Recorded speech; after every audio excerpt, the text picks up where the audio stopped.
and welcome to DICEBERG Ahead. This is Tales of the Tenderfoots, a Grimm RPG. My name is AJ Treichler, and I am your humble narrator. And I am joined today by Chenoa Reid playing Dasha, she, they. Dave Mattson playing Vincent Argyle Jr., he, him. Kathryn, Redacted, playing Abigail Dufresne, she, her. We are all introduced, and we're going to drop right back in where we ended last time. You're all standing on the top of a steady rise at the edge of the trees, looking down on a bit of a valley with a small town, and there are some fields. There's I believe I said one is like wheat, and then another one is grapes, a bit of a vineyard. It seems to be pleasant. There's a ton of people milling around, and you are there with Clementine, who you met in the last episode in the Candy Cottage. She said she would take you back to her village, and she does not stop on the top of the rise. She just continues on down the road. We follow. Seems to be the only option. I mean, anything's possible. I am a scared child. I follow the 12-year-old. So yes, she is very sure of herself. She walks right down the dusty road and into the village. You notice that a few of the adults actually stop what they're doing, and they're taking the sight of you guys in, and when you pass one house, you see one woman actually just drops the washing she's holding and goes back inside the house and slams the door. But Clementine takes you right through the main street, center of town, and into this big building in the middle of the square that you can only assume is like a city hall. Large columns, brick, and she takes you right through and right to an office. A woman at there's a bit of a waiting room in front of the office, and there's a desk with a woman sitting at it. She actually drops her pencil that she's writing with when she sees all of you, and she just stops and stares with her eyes wide. Clementine puts her hands on her hips, and she's like, "We need to speak with my father, please. Is he in?" She is still staring at you guys. The woman, the receptionist. She's still staring at you guys, and then she just points at the door, to which Clementine just shrugs and goes to walk in to the office. Are the stares we're getting like of fear, or are they of like just disbelief, or is it more of like disgust? Like, what emotion rises on these people's faces as we're walking into town? It's a bit of everything, but it's mostly disbelief. It's especially for Clementine, who's leading you guys. People in town seem just very, very shocked to see you. And how are they dressed? Kind of like I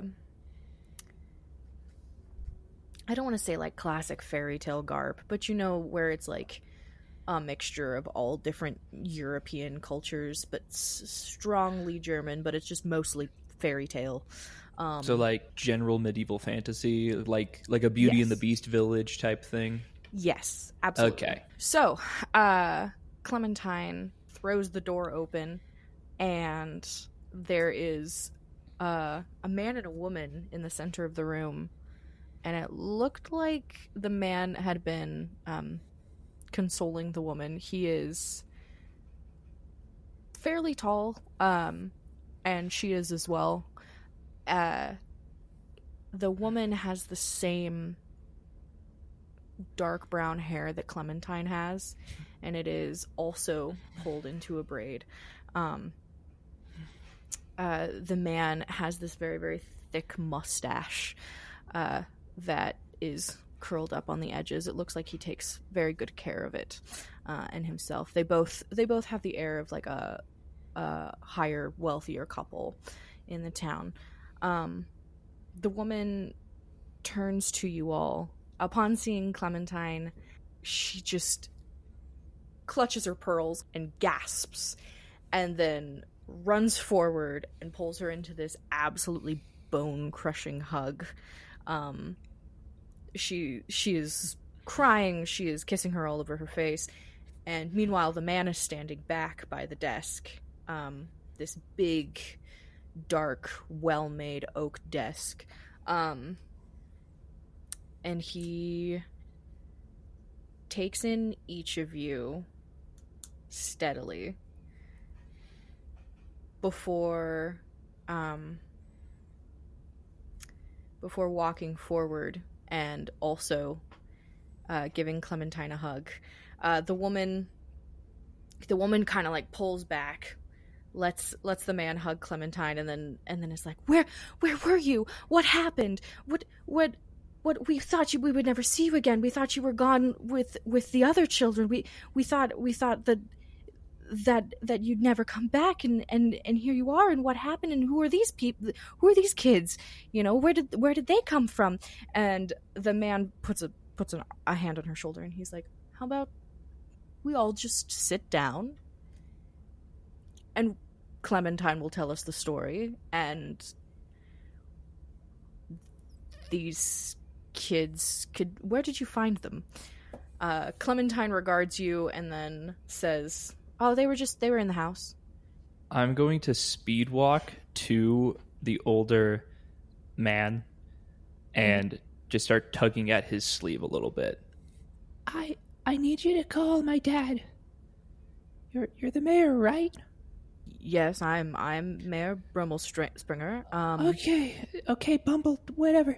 I need you to get your phone, and I need you to call my dad, Vincent C. Argyle Sr. Everyone knows him. Everyone in town knows him. A phone? At this point, Vincent is now going to kind of just walk back to the nearest corner and sink. He's gonna watch you go and then look back at the other two. The woman is still obviously like focused on Clementine. He is surveying Dasha and Abby now though. And he just slowly says, where did you come from?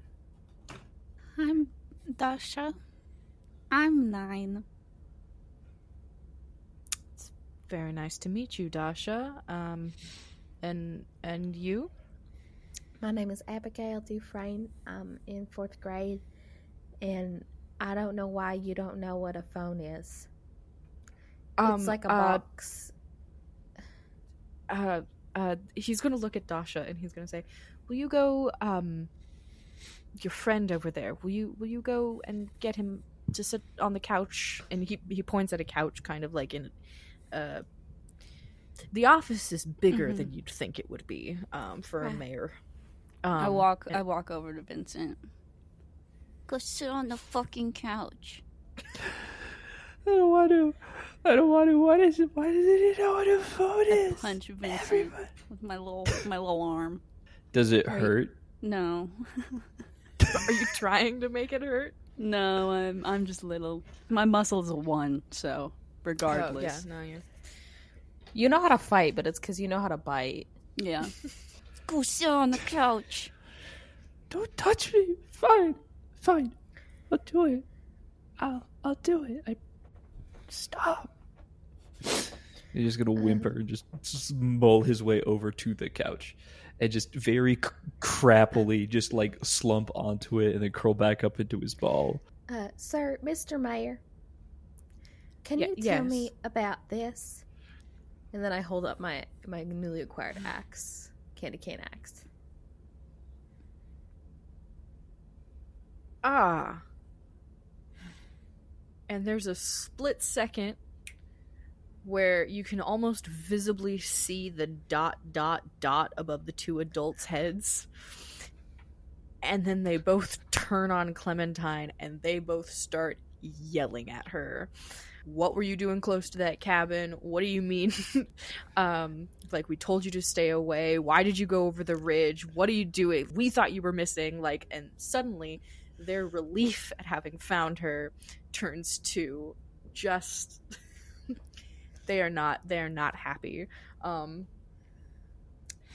the mayor grabs Clementine's arm and, like, not roughly, but just, like, kind of pushes her towards the couch as well, and then turns to you, Abigail. He says, would you have a seat on the couch?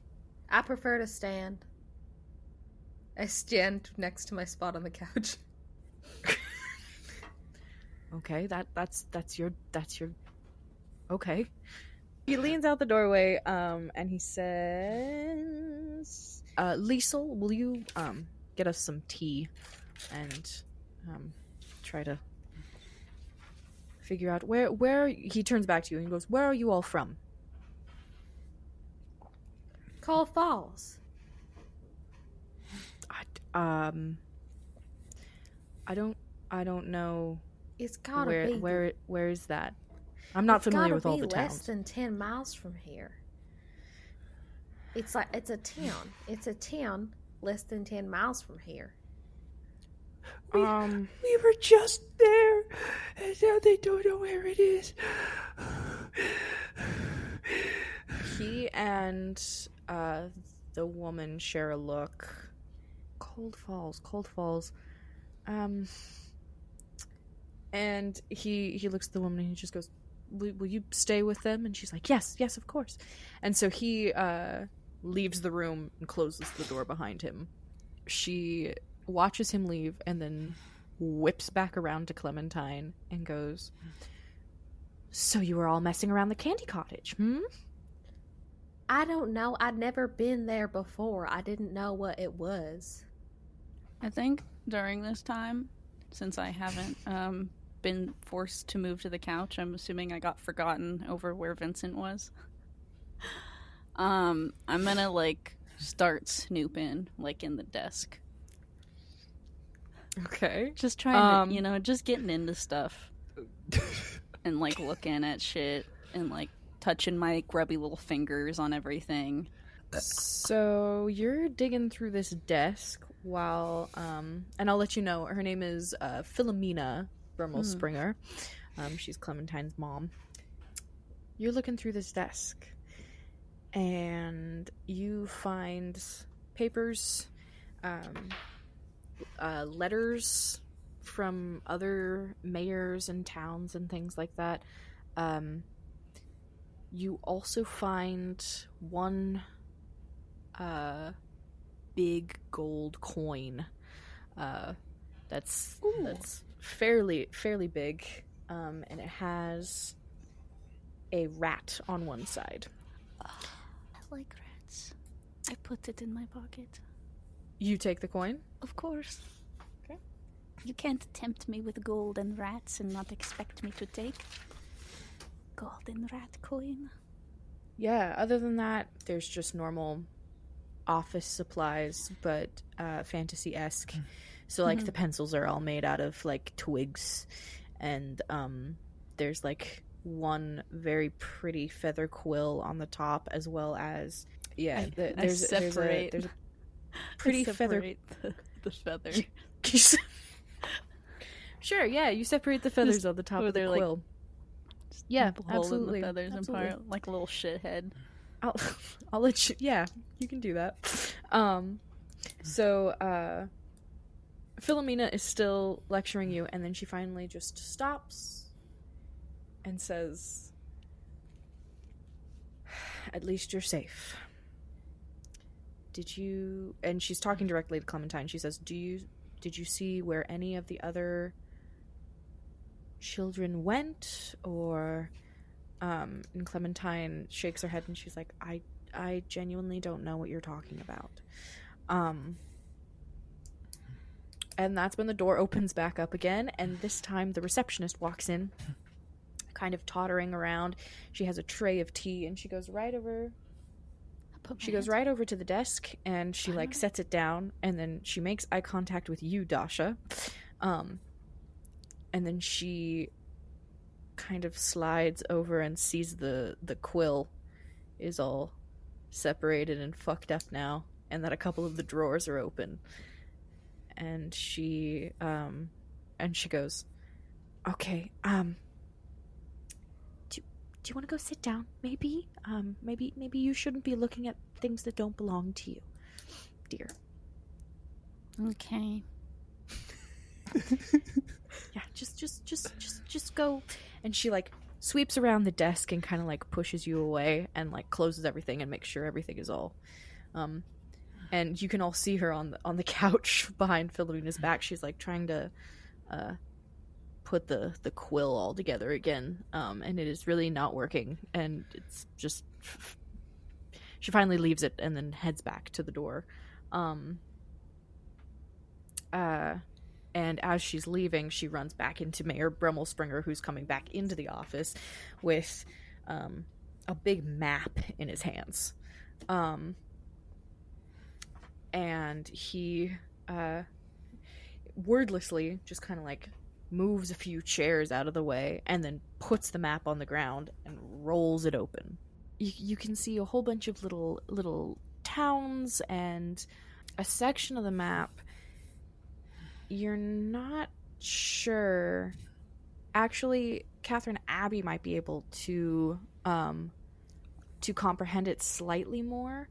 There's a section of the map that looks like it's always shimmering almost. And it's changing and moving. And for Vincent and Dasha, it might seem like it's just like it's like fuzzy. You're not really sure what's going on, what's different about it. But for Abby, you might be able to since you're a dreamer, you might be able to tell. The land is constantly, or maybe not exactly in these terms, but like the land is shifting almost. Where one town was at one point, suddenly it like shimmers and then it's not really there anymore. That's another section of the map.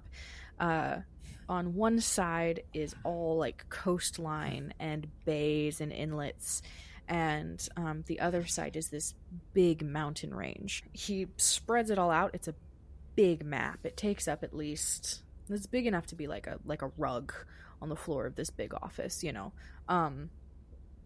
And he steps back and he goes, maybe if you point to it on a map, we'll be able to get you back to where you came from. Question. Yes. In my father's estate, would he have had like maps about like of just like different places or different like, or at least like part of our regional area? Or do you think that would have been something he would have actually had, or is that like a two like gimmick? Yes. Yeah. No, Okay. you would recognize the maps.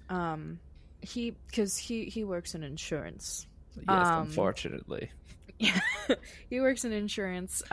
He probably even would have had like wall clocks with the different, in like his office with the different times, like Tokyo, London, New York, you know, and as well as maybe like a world map or two, maybe one of the United States, I think. Okay. Yeah. Do any of those maps, and the maps like he would like flaunt over and like be like, this is where I get to do all my business. I've been there, and there. Like, in any of that, does any of that overlap with the map I'm seeing right now? No. Okay. You don't recognize you. This does not look familiar at all.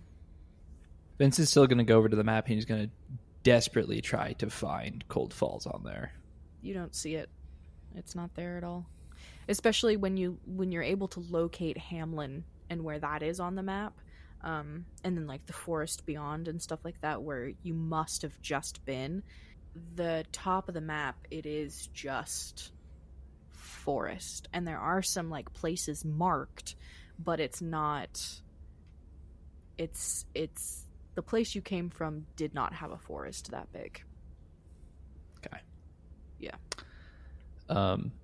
Vincent's now going to go up to Clementine and basically grab her hands and just look at her and be like, This is a prank, right? You're playing a big joke on us right now, and you're gonna pull out the phone, and you're gonna call Miss Sosa. You're gonna call Miss Sosa and say that she needs to come get us, and we're gonna go back on the bus, right? I don't know Right? who Miss Sosa is. I don't think she's ever met Miss Sosa, Vincent. Did you see anything on the map? I slowly put Clementine's hands down, and I basically just tug on Dasha to pull her over to where I'm going to like get Abigail and us together. Mm-hmm. Yeah. And I'm just gonna go, Guys, we're not. We're somewhere very different. Like my dad has a lot of maps because of work, and he's shown me maps around Cold Falls about where he's been, about the world. We're somewhere like outside of the world. I don't believe that. I want to lean down and look at the map, like on my hands and knees, and then when I see that it's like moving around, I want to touch where it's moving around, and then I want to roll imagination and just see what I get. Like you want to do an imagining or Not doing imagining. I just want to see what happens when I touch the parts that are moving around. Like I poke them. I want to see if they move, if it changes if it's interactive. And I suppose my imagining roll, I'm a 6th grade imaginer. okay. I just want to see what happens. I want to give it a look-see, and then after I look at it and I can't see that it's not anything, I'm just gonna touch the parts that are shimmering and moving around. Okay. Yeah. Go ahead. Yeah. Got a 3? Perfect. So yeah, grade 6. With your grade 6 imagination, as you touch it, it's like your hand goes into it a little bit, but not really. It's like, and if the two of you, if Dasha and Vincent, if you are looking, and the mayor is still standing there, kind of like watching you, not really sure how to comprehend it. You put your hand on the map, and it's like the land starts moving over your hand almost. Like you can still see the land. It's very much there and not there at the exact same time. But it doesn't do anything more than that. Well, I don't think cold water's on this map either.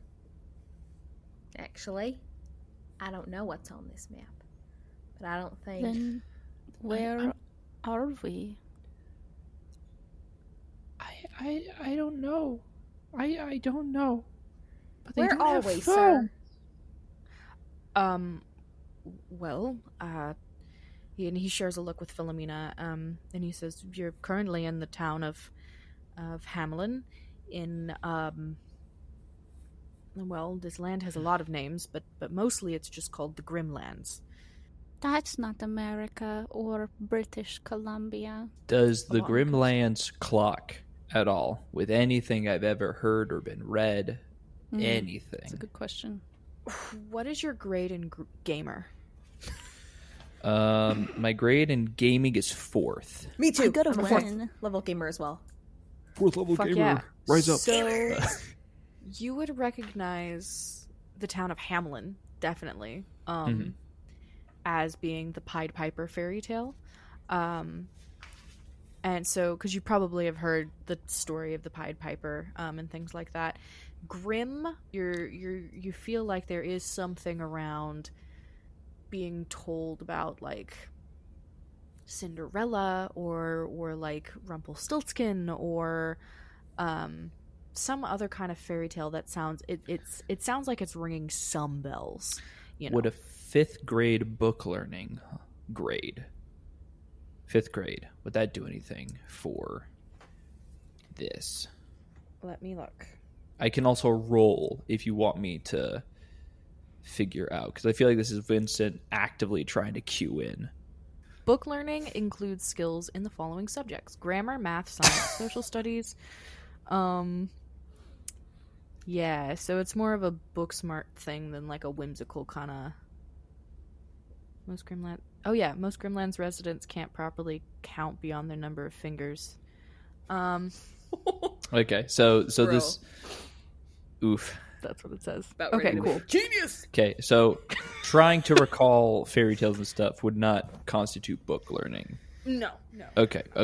I can accept that. So I will accept what I do know, which is this is some fairy tale ass shit. Yes. As that is happening, you can kind of see the outside light. The sun is definitely pitching into the afternoon. It's obvious you've been gone now for hours, especially after your brush with Hansel and Gretel. Dumb and Dumber. Philomena and the mayor give you tea and make sure to get you some cookies and things like that. Yeah. And Is it good tea? yeah, you know, Okay. Liesel can make a decent cup of tea. Good. Good. Yeah. So and there's some cookies. I don't know if I said that. Yeah. So they get you some cookies and things like that, and then they have you stay with Clementine. Do they eat the cookies and the tea? I mean, it's for the kids. Do we I'm not see touching the Clementine cookies. eat? Do we see? No, Clementine gets some. Yeah. Okay, then I eat some too. I'm They actually don't have more slogging down on poisoned that. sweets. I'm yeah. slow. Yep. I'm slow to eat the cookie after my betrayal with the macaroons. They leave you in the room with Clementine, and they just kind of you can see them. It's kind of like the door is almost like frosted glass, because they have windows and things like that. It's this weird mid-century sort of architecture. Mm-hmm. And so they walk out, and you can see them beyond the door, still like chatting, and just like their shadows, and you can hear vague whispers. But Can I yeah, put they my leave you teacup inside up to the room. door? Sure, yeah. If you want to try to listen, you don't have to use the teacup, but absolutely you can. Everyone knows you can put a cup up to a door. That helps you listen. You look Absolutely. stupid. Even a teacup. Even a teacup. So you drain the tea, and then you put the teacup to the door to listen. And you can hear them. They're whispering hurriedly about where you guys are going to be staying, how they're gonna try to get you home. You hear vaguely the name or the word Tenderfoot be mentioned, and then you can also hear Philomena say, well, how are we going to tell the rest of the town that Clementine's okay? The mayor says, well, I mean, if one of the children was able to come back, then maybe the rest will be able to come back soon. And Philomena says, yes, but the rest of them were taken by the Piper. Clementine went off on her own. This is bound to cause some resentment. And then you see one of the shadows move away from the door, and then the other one follows, and it becomes much harder to hear their conversation. They're gonna try to pawn us off on somebody else. They're talking about where we're gonna go tonight. I think they're dumb. We should probably just leave.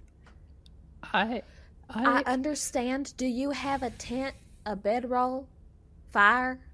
There's bushes. They don't even know what a phone is. But they have furniture So I'm kind of inclined to want to stay here. Well, if they can't get us home soon, we should probably just leave. Okay, I'm gonna be real, Dasha. We don't know where we are. I don't know We're in anything some place that is going on. beyond what we understand.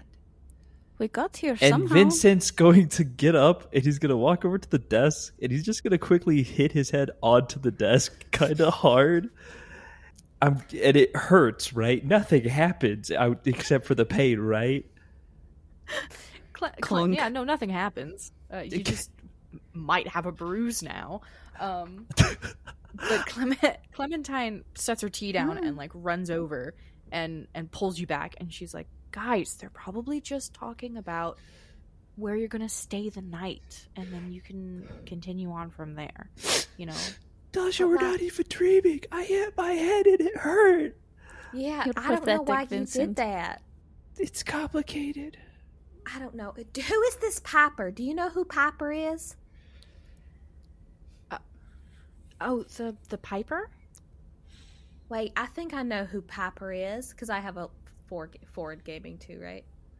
Yes. Yes, yeah, you would So- you would have heard about the Pied Piper. Yeah, absolutely. Is this like a charismatic singing guy? I'm surprised you know what that word means. I mean, he's not. I mean, he didn't really sing, but I'd say he was kind of charismatic. He was more creepy than anything, honestly. Is he What not I- good? Well, I didn't. She kind of like mulls it over, and she's like, "All I know is that he and Papa had a deal because we had like a serious rat problem. Okay. And so he and Papa had a deal, and then he was going to come back for a payment, and I was supposed to be at the meeting, but I was elsewhere. Is that were you at the house at the candy house? Eating macaroons. Yeah, I went to go check out the candy house, see if they could help us, because I was worried. But I mean, clearly they were insane. So, They suck. Put a people lot. in the oven. yeah. All right. The oven is So gone. do you know what is this? So he's looking for him. The Piper is looking for your dad, or your dad's looking for Piper. Well, I think because I don't know. I wasn't here. Okay. What? So he made a deal for a pay. What was the payment? Well, the payment was supposed to be a lot of money. I honestly don't know exactly how much. Well, that's probably why your dad's looking for him, right? My dad's had to pay a lot of people a lot of money before. He's usually not happy about it, but sometimes he is. And it's usually really stressful, so maybe that's why they got so mad at you, is because they're just really stressed out because they have to pay this guy. That's possible. They get mad at me a lot, though. I've gotten used to it. I'm sorry I ratted you out. I didn't mean to. I thought they'd know more about the people and this. And I hold my axe up again. That's okay. I'm honestly surprised they didn't take that from you. Oh, they're not taking this. Okay. I am both scared and secure. Clementine kind of looks to the side and she's like, "You really didn't see your town on the map at all?" No, your map is weird. There's something weird with it. Oh, yeah, that section of the map. That's the checkerboard kingdoms. So, What is that? What? it's the kingdoms. It's a whole bunch of... There's not enough... The way it was explained to me, the way Papa said, is that there's not enough space on the land for everybody and all the things, all the kingdoms that exist here, and so they're constantly overlapping and changing. That doesn't make any sense. This But sounds okay. like Europe a little bit, but I don't think they've done that since, like, a while ago. Yeah, it could be. I don't know what Europe is, but Vincent very aggressively contemplates slamming his head against the desk again, but refrains. I put my hand where he slammed his head on the desk. Just slide it over. just put a book there or something. Yeah. Clementine takes another cookie. If my dad's not able to help you, you could always talk to the tree. You What keep is this talking about this tree? tree. So this tree talks? The tree does talk. She looks super excited about this. She's like, the tree does talk. He's been here for hundreds of years, as far as I know. Like play But- pretend talk, like we talk to it and then we pretend to answer. No, he has a mouth. Ew. And you're not talking about, like, your grandpa, who you call the tree because he's, like, really wise? No. It's the tree. Okay. He never told us his name or anything. but, like, Where's the tree? it's kind of outside of town. I don't know if they're gonna let us out. Well, the good thing about not asking for permission is asking for forgiveness later. Right. She's got a point. Do you have any meat? Or any Meat? bread? I mean, not on me. I'm hungry. The thing is, we haven't eaten in... Can I look at my watch. Is it the time changed? Or is it still stuck? It's still stuck. We haven't eaten in... I feel like... These cookies are good and all. But I feel like I haven't had solids foods in a long time. And does it look like it's like afternoon hardcore? Like Yes, maybe yeah, even like- evening. It's like din Yeah, time. it's definitely getting more towards dinner time. You guys definitely would have been out of school by this point. I'm hungry. I'll say it. I'm hungry. I could eat more Me macaroons. too. They're probably going to find you somewhere that'll feed you dinner, and then we could go to the tree Tonight? tonight if you want. Yeah. Do you think your The parents will little let you sneak- go to the tree and go out? Oh, my parents aren't going to let me to go to the tree, but they didn't let me go to the candy cottage either. I just didn't want to stay around for the Piper. Okay, so you're gonna sneak out? How do you sneak out? That's going to take some doing, I think, because they're probably going to be watching my window.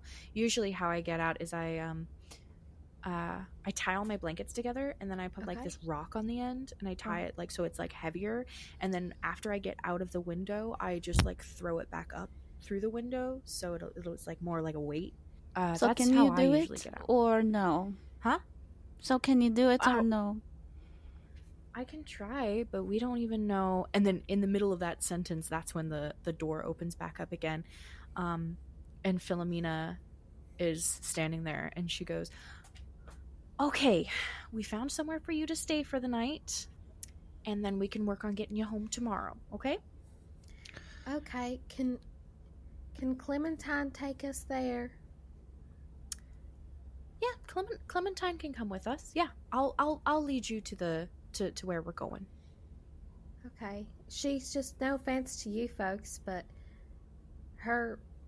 we all kind of survived the candy house together, and I don't really know you guys. All I know is you're the mayor, and you have long hair, but I like trust her, not necessarily. as My much parents you. told me not to go with strange adults, even if they seem to have authority.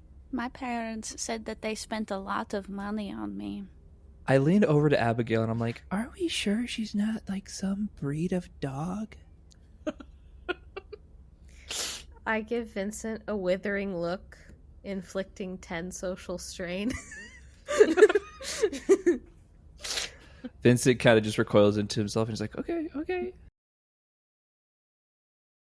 Here at DICEBERG Ahead, we are proud DICE affiliates with our friends at Die Hard Dice. Distributed in over 100 local game stores, Die Hard Dice has something for everyone. From unique polymer and metal dice to dice trays and accessories. Within their care package that they sent us, I received the set Spring Court for my character Amori on Emergence, a sparkly green set with a swirl of pink. Head over to dieharddice.com and get 10% off your order using code DBA10. DICEBERG Ahead uses Printful to produce and host our merch shop. Whether you're a creator or just need some t-shirts for an event, Printful makes it easy to sample and design whatever you need. It took us some time to land on a design we liked for our DBA hoodie, and we got 25% off 3 samples to test our designs. Once we landed on one we liked, it was easy to add to the Printful hosted store. Join Printful today by using our link in the show notes, or by using code DICEBERG_ahead to get $5 off your next order.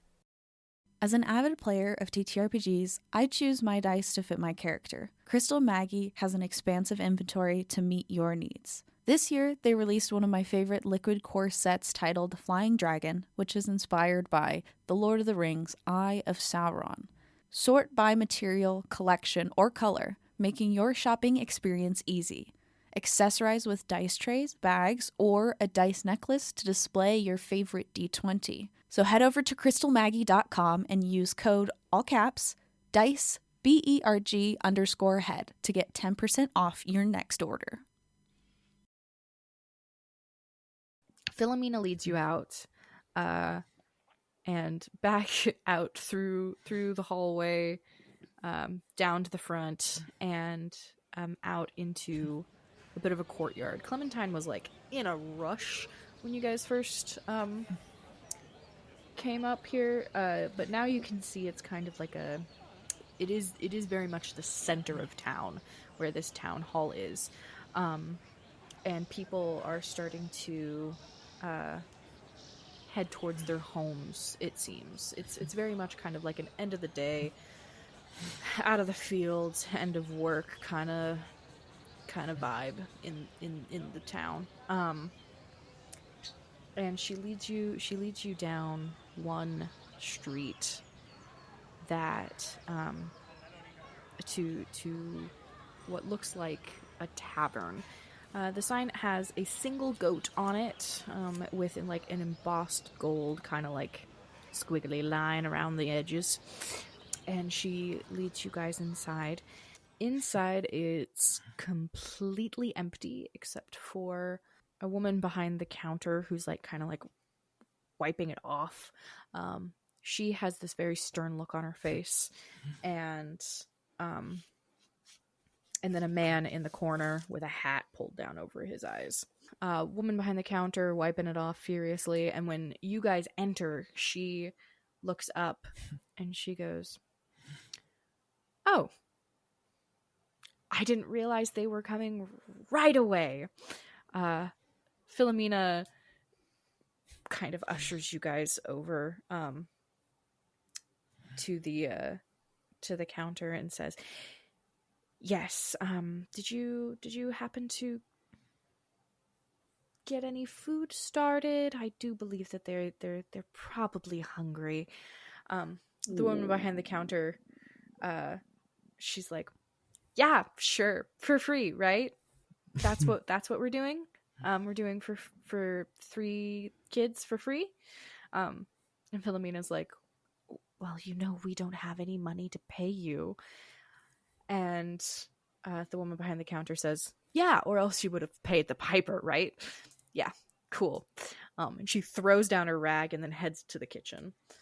Philomena looks stung by that and places her hand on Clementine's shoulder and just kind of like squeezes. "Okay, so you 3 stay here, and Gisela and Johan will take care of you." And there's a moment where it looks like she's about to start crying, and she goes, "And we'll talk to you tomorrow." And then she turns around and she leaves. Clementine kind of waves at you and then goes to follow. I try to wink at her as she leaves, just to be like, sneak out. She catches it. I scoot close to Abby, and I kind of just try to make myself small. And I just look at her and I go, I don't think they want us here. Pretty good observation. So the woman comes back, and she comes in holding a tray, and as she comes around around the counter, you can see that she is like visibly pregnant, that you weren't able to see from behind the counter. Obviously, she comes around the counter with holding a tray with 3 bowls of soup, and she just goes to the nearest table and sets it down, and starts putting it out with like some spoons and things like that as well. Afterwards, she does a little flutter of her rag and throws it over her shoulder and puts the tray underneath her arm and looks at the 3 of you and goes, "Sit." I sit. I follow directions. Eat up, and then we'll get you to your rooms. We're kind of empty right now. Surprise, surprise. So, and she looks at the guy sleeping and goes, "Johann." And he snorts and almost falls out of his chair. And then he collects himself and puts his hat back up. And she just kind of like motions to upstairs, and he's like, "Right." And runs up the stairs. as she starts to walk away, were there any drinks put on the table with the food, or is it just the food? No, just stew. It looks like potatoes and meat and like carrots and things. I kind of look over here and I ask, Is there any beverage pairing with the meal tonight? She stops and like turns to you. She's like, "You want anything? You want a beverage? Okay." And she leans down as much as she can, and she goes, "If you say anything other than water, I'll send you back to Steady Hall, okay?" I would like some water, please. "I'll bring back some water." And then she looks at Abby and Dasha, and she says, "Would either of you like some water?" I am done. You hardly touched that. I ate all of it. You did eat all of it? Yeah, That quickly? Yeah, I also ate all of it. We're both done. She grabs the 2 bowls and then heads back into the kitchen. I'm finally going to sit at the table and I'm going to just kind of whisper very to myself. I'm going to be like, They never do this at home. They're always so much better. You got money at home? What? You got money at home? Yeah? I think But- that's part of why. But I got- everybody has money. I got money. I pull out the coin. It's got a That's rat on cool. it. Ooh. I'm just going to start eating. How does it taste, AJ? How does the food taste? It's amazing. Oh, thank God. Yeah, this is probably the best stew that you've ever had. Way better than whatever lunch the school gave you. Like, Okay, Vincent's going to kind of break demeanor and start chowing. excellent. In the middle of it, she comes back with 3 waters and sets it down, kind of like in these clay cups. I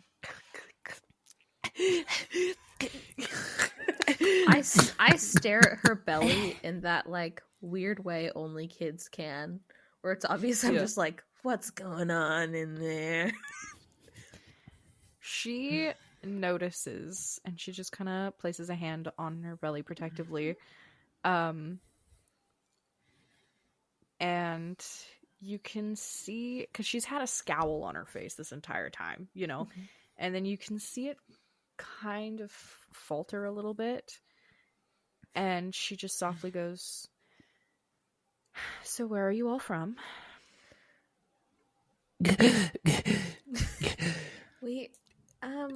We're from a little town called Cold Falls. It seems like it's far away from here, but we don't know how much. And there seems to be another kind of little bit of recognition across her face.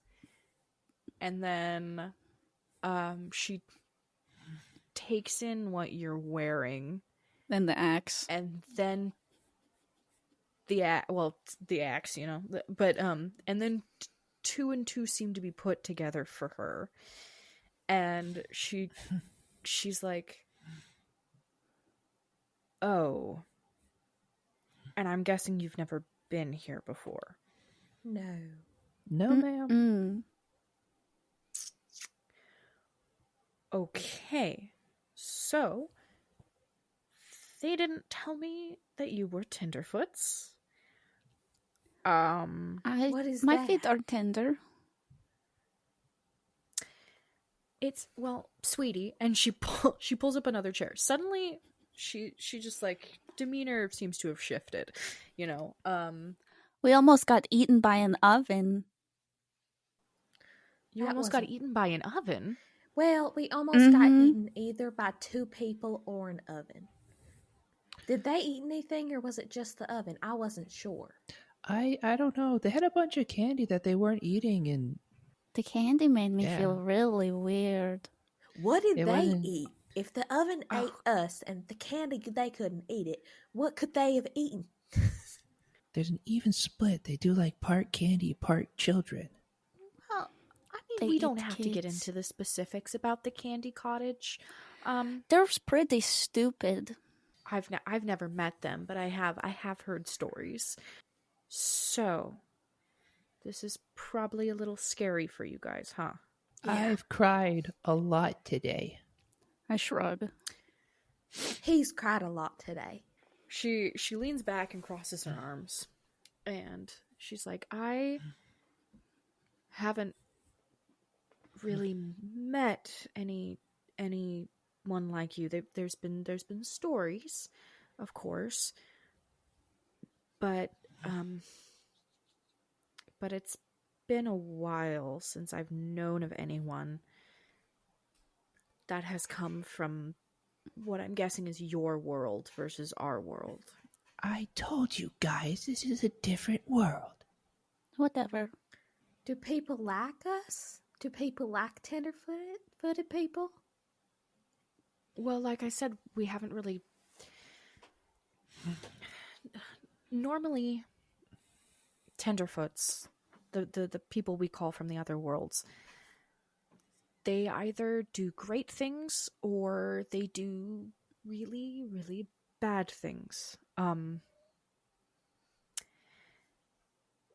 Most of the time, good things. But I've never done anything bad. you've never done anything bad ever? Nope, never. We both look at her like, We're just like, I just the sternest, like, blankest stare mixed with just the shaking of the head. Let's how about we get you all to bed? It's or at least to your rooms, and then we can talk more after that if you would like. okay. Okay.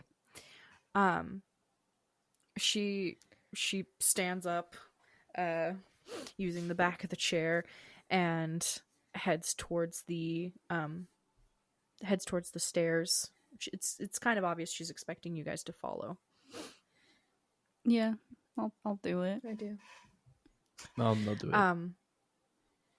She leads you along this long hallway up the stairs that is it has paintings along the wall of a beanstalk that has fallen down. They're various landscape paintings. One of them is this very large sand castle that looks like it has life-size people in it. Another one is this kind of grotto almost, and it looks like there are a bunch of people there with wings. And she leads you to the end of the hall. There's like 3 rooms, one at the very end, one at the left, and one at the right. And as you're approaching, Johan comes out, holding like a pillow. And he's like, well, all the rooms are ready. I don't know. Did they eat their food? Mm-hmm. And Gisela. I don't know if I've said her name. I think Philomena said her name. Mm-hmm. Yeah, Gisela. Gisela. Gilzilla. She kind of like slaps Johan on the side of the arm, and she's like, "Thank you, and your supper is downstairs as well." And he just kind of nods and then heads off. She opens the doors to all 3 rooms and says, you can pick whichever one you want. I have some PJs in there, or there should be some pajamas. And then, like I said, we can talk more if you would like, or if you guys are done for the night, we can talk more in the morning. I just nod. I'm pretty tired, so Okay. I think I'm gonna go to bed. Okay. I'm a little beat.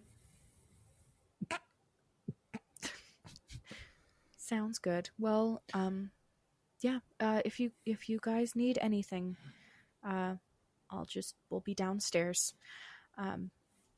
Johan snores, so I hope that doesn't keep you up because it's impossibly loud. So, anyway, have a good night. And then she turns around and heads off.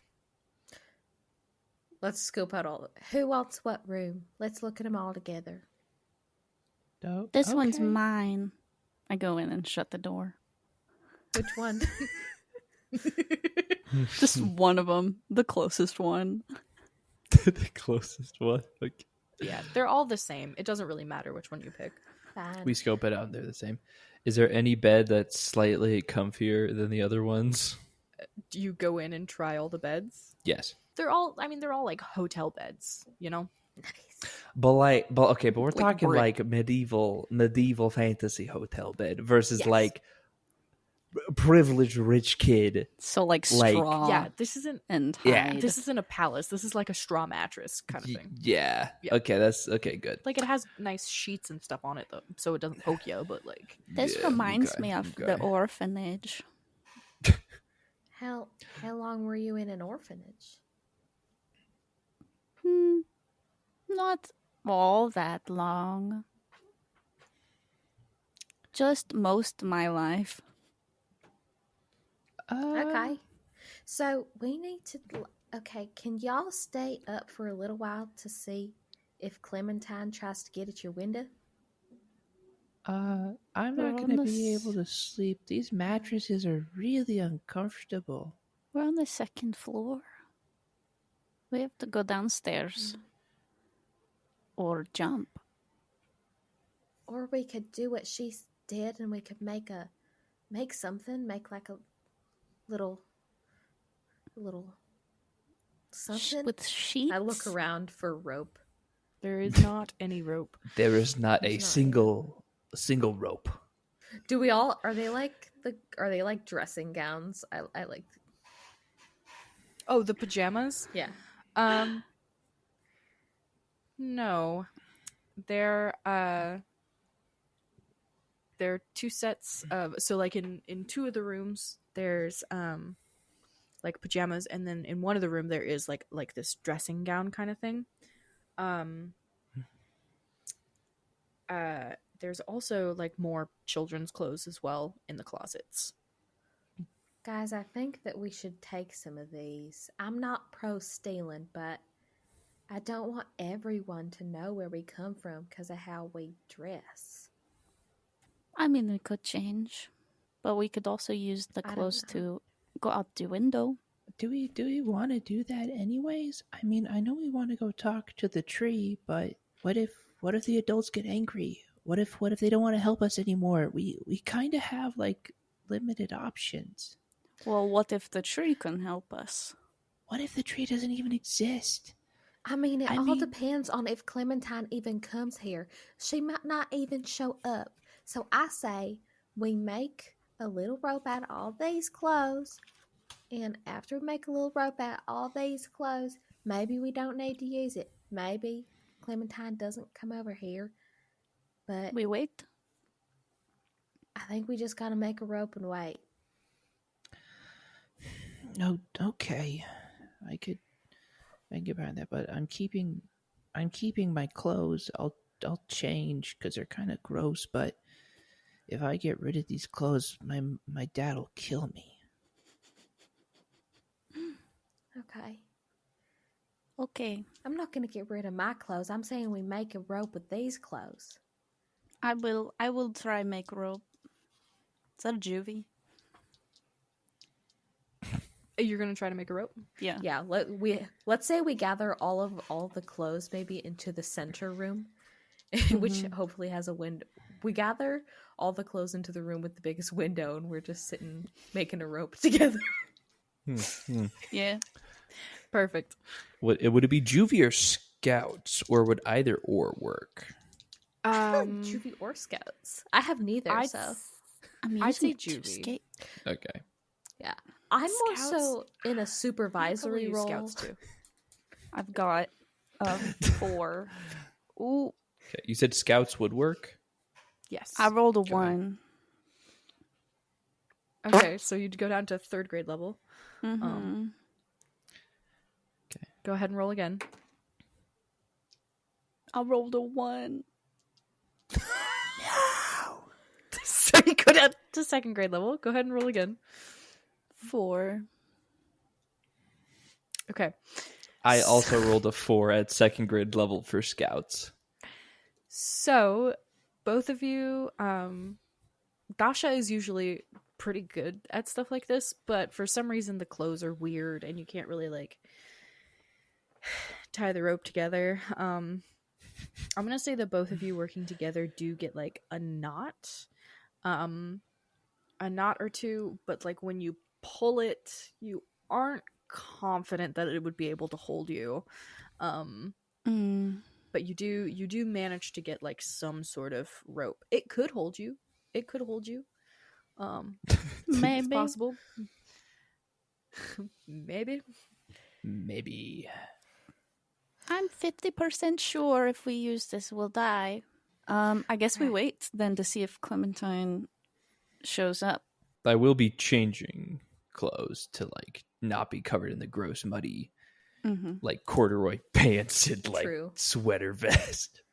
Yeah, I'll take my clothes off too. I'll go downstairs to launder them and to pee. So do I run into anybody?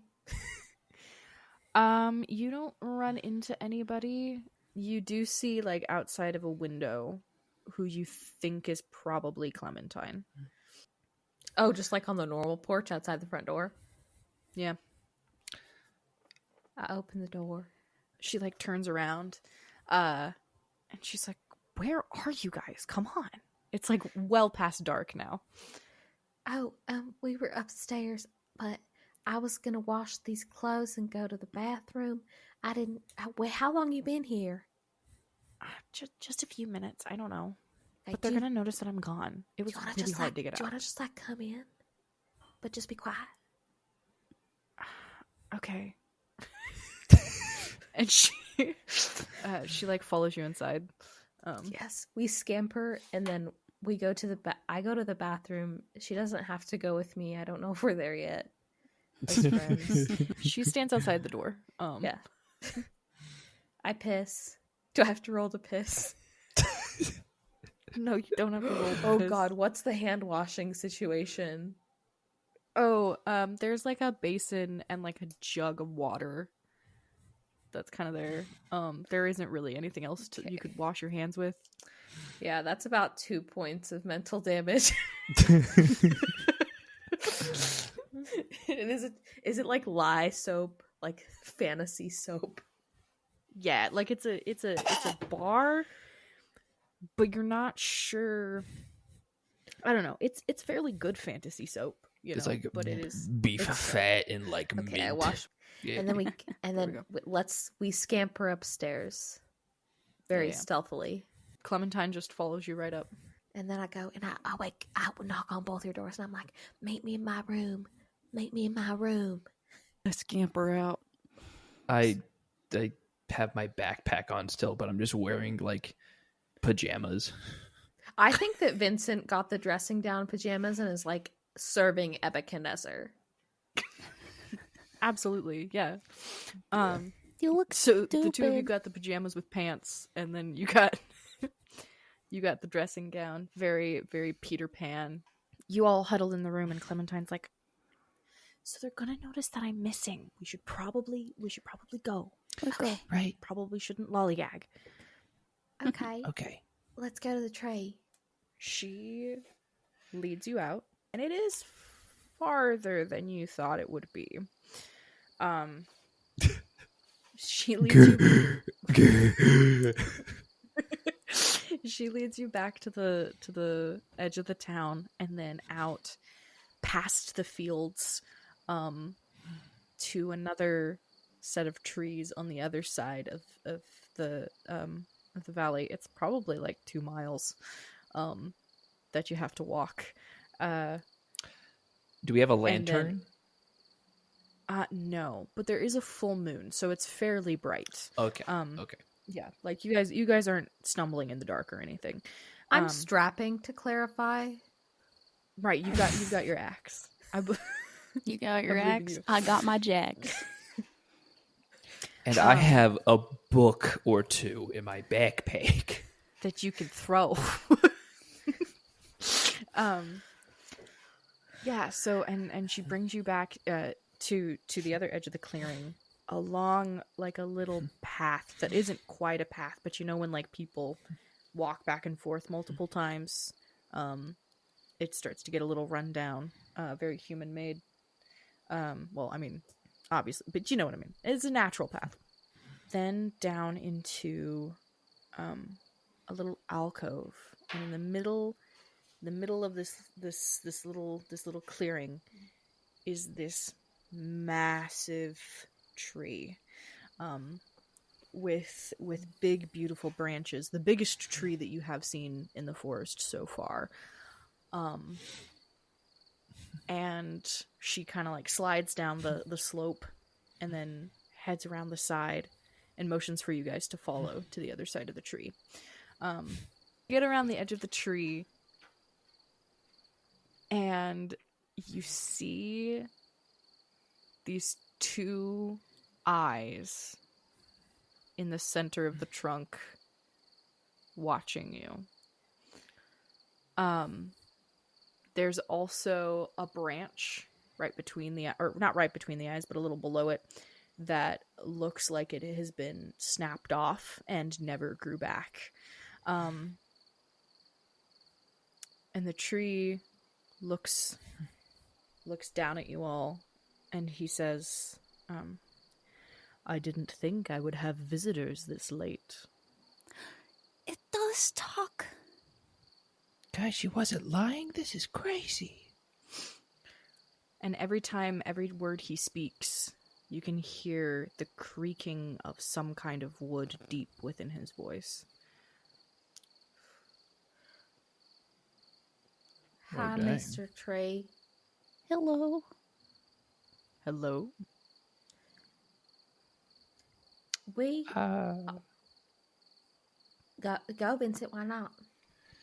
I don't know what to ask you. Do it. I'm trying to process all this. It's a lot.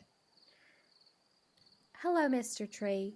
From what I understand, me and my friends are Tenderfoots. I don't know exactly what that means, but I'm starting to believe that it means that we are very, very far from home. We're fucked. He says, you're not too far. And then you hear a fluttering of leaves and a creaking of wood. And he kind of gasps in pain a little bit. No, you are... Do you know how we get back? Do you have a phone we can use to call any of our parents? I do not have a phone, no. Do you know what that is, though? He kind of shudders. I've been shown images of a phone. I don't quite comprehend them. What shows you the images? When I started to grow roots, the blue fairy said she wanted me to know things of the other world.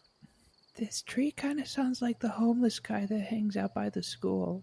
Can you tell us why we're here? I know not why you are here, just that you are. And how do we get back? Kind of avoid at that point. There are many ways to get home for you. You can... And then he stops. And it's very clear he's trying to, like, pick his words carefully. Sometimes those that visit here immediately slip back to their own world. Some are stuck here for years and years. And some that were raised here get lost forever and never return.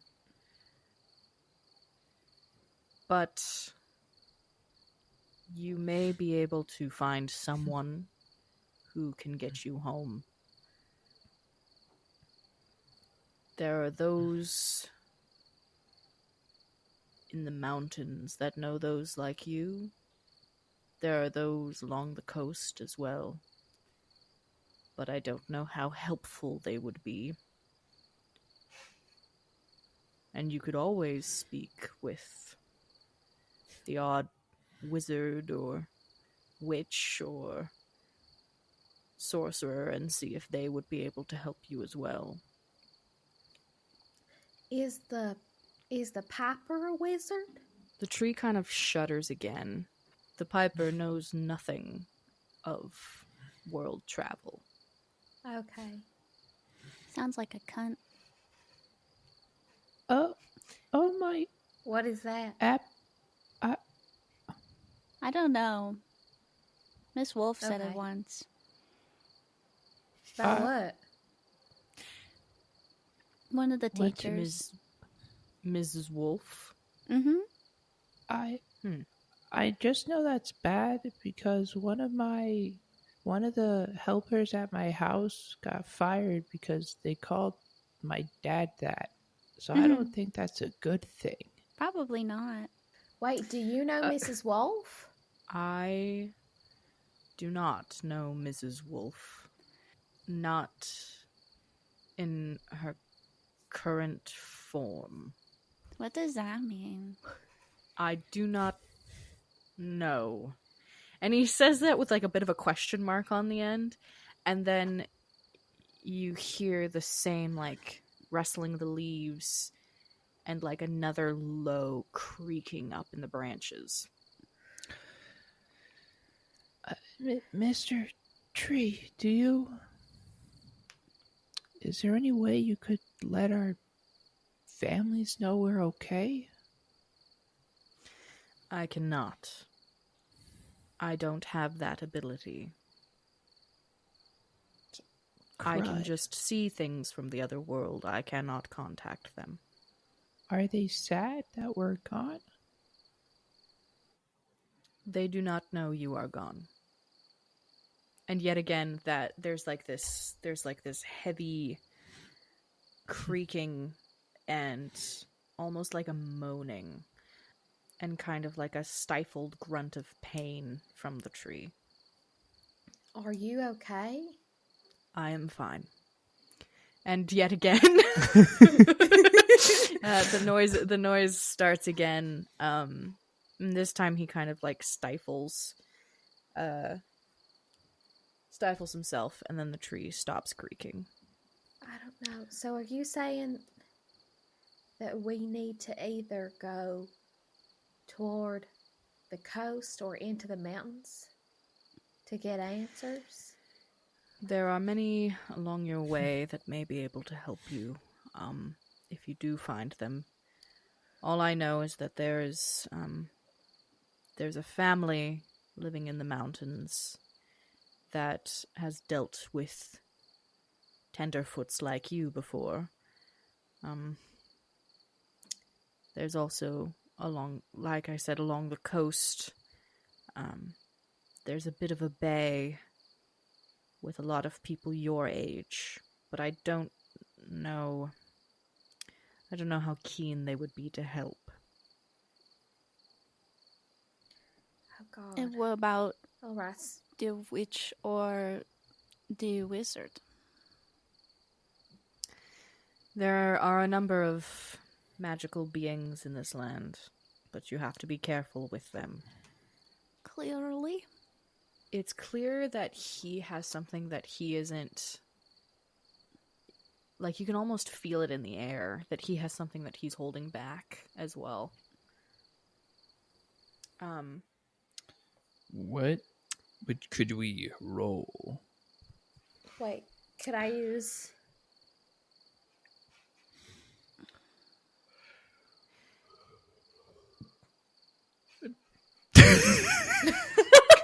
Could I see like a flicker? Could I see like a flicker in his eye and use imagination?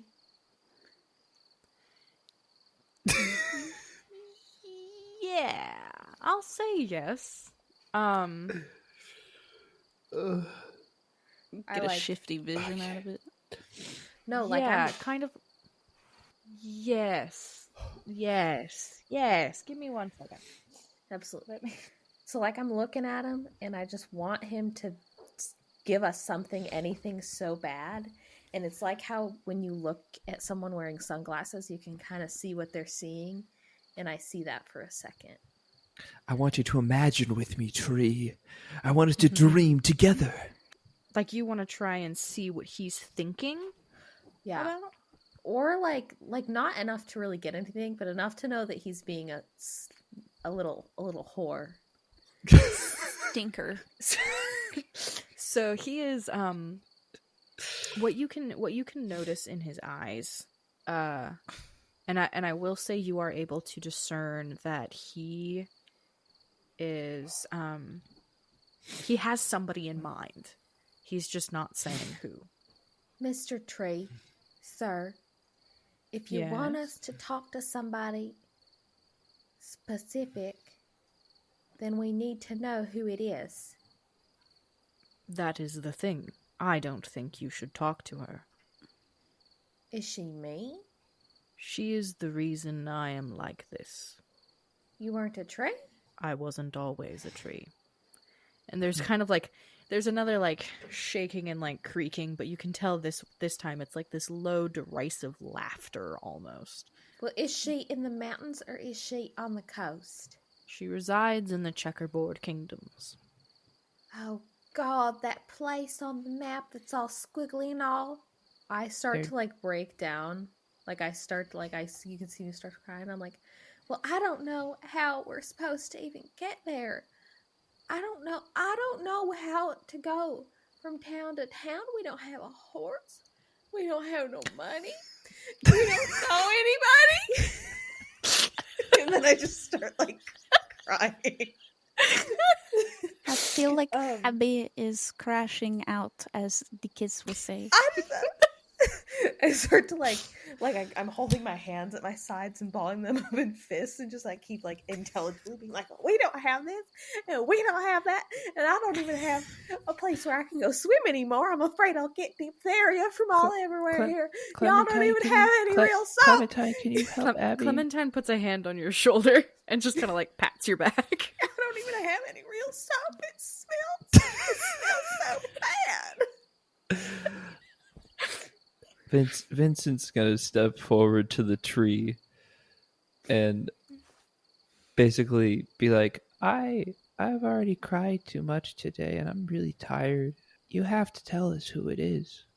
He pauses for a long time and then he says, she's called the Blue Fairy.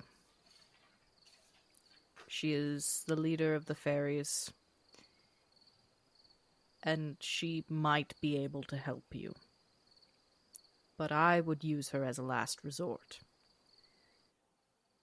Because even her help has consequences. Is she a cunt? Yes, I would describe her as that. Nice. So, in terms of prioritizing people to help us, it's a family in the mountains, a cove of kids, and then miscellaneous wizards and witches, and then the Blue Fairy. Yes. I go over to Abby. And I kind of just start to lift her up a little bit. I'm pretty sure I'm smaller than her, but I'm trying to like get her to like not be crumbled. I'm still crying. I'll bite you if you don't stand up. Quit trying to pick me up. You can't.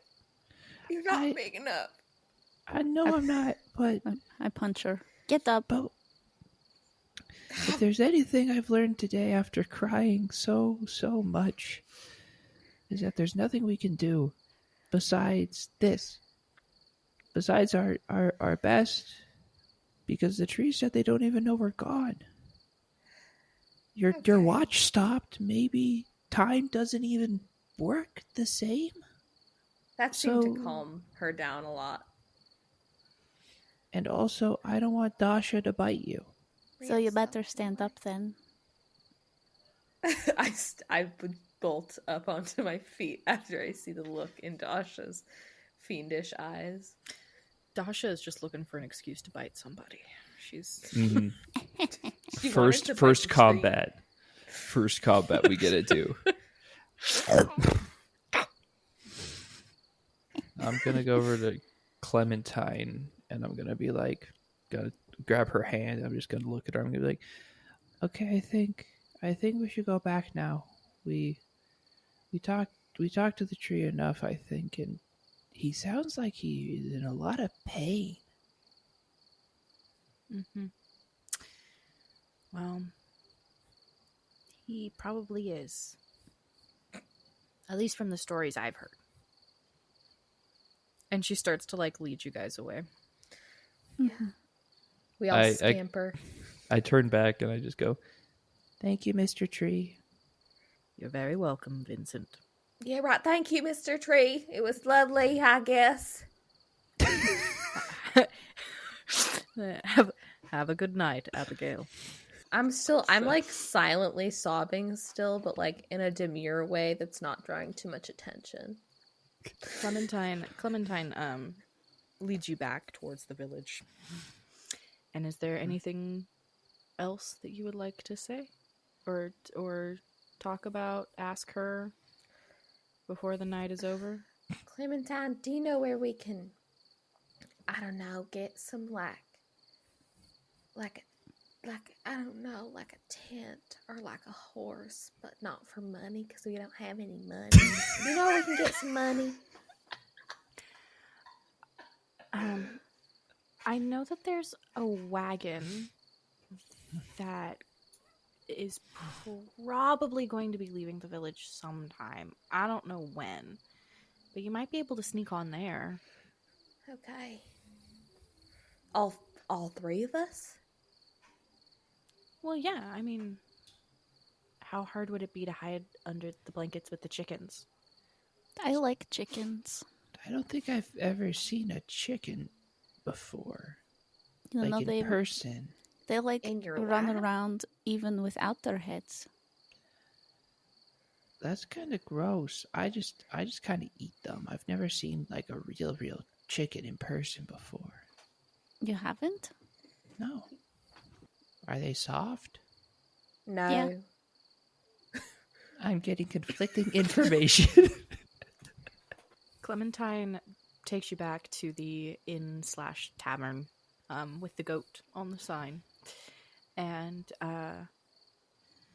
bids you goodbye at the doorway, and she's like, I think my mom and dad are gonna come and talk to you again tomorrow, so we'll probably see you again. All right, see you tomorrow morning. Okay. And with that, she lets you go back inside, and I'm assuming y'all just go to bed. Oh yeah. And that is where we will end for the week. there we go. Wow. We did it. Technical difficulties cried and a lot, all. cried a lot, cried a So lot. many tears. Thanks for listening. Background music for Tales of the Tenderfoots is brought to you by Epidemic Sounds. For more DICEBERG Ahead content, follow us on our socials and Patreon, or visit us on our website at dicebergahead.com.